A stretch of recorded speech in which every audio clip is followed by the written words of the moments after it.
Les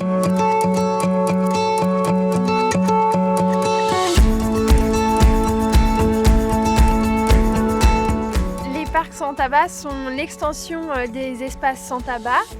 C'est un projet qui a été mis en place en collaboration avec la ville de Strasbourg afin de promouvoir des espaces publics plus sains. Le projet a été mis en place avec la ville de Strasbourg suite à l'arrêté municipal qui a été voté à l'unanimité.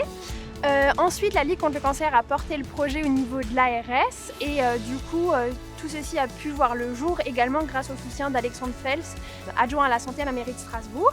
La démarche, elle se découpe en 3 phases. La première était une phase de communication et d'information sur la mesure.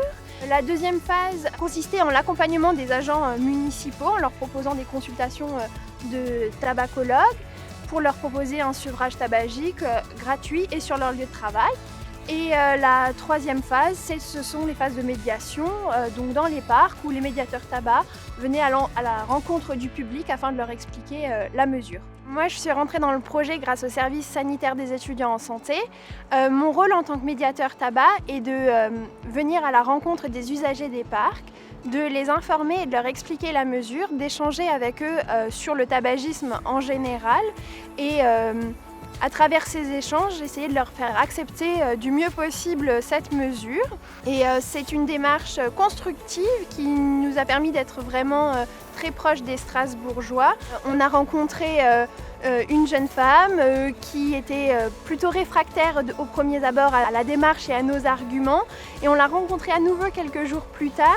Et notre échange a permis de la faire réfléchir sur sa perception de la mesure. Et du coup, elle était favorable à la mise en place des parcs sans tabac à Strasbourg. Le projet Parcs sans tabac sert la lutte contre le tabagisme dans une démarche de dénormalisation de la consommation du tabac dans l'espace public. C'est vrai qu'aujourd'hui, fumer, c'est un acte anodin, normal. Et du coup, le but, c'est d'ôter de la vue des enfants ou du public plus jeune susceptible de commencer à fumer cet acte considéré comme du loisir et du coup dénormaliser un petit peu la consommation du tabac dans l'espace public. L'interdiction de fumer dans des espaces extérieurs bénéficie d'un soutien massif de la population, tant parmi les fumeurs que les non-fumeurs. Les personnes interrogées soutiennent l'interdiction de fumer à 89% dans les parcs et jardins publics dédiés aux enfants, 86% aux abords des établissements scolaires, 81% dans les gradins des stades et 81% sur les plages.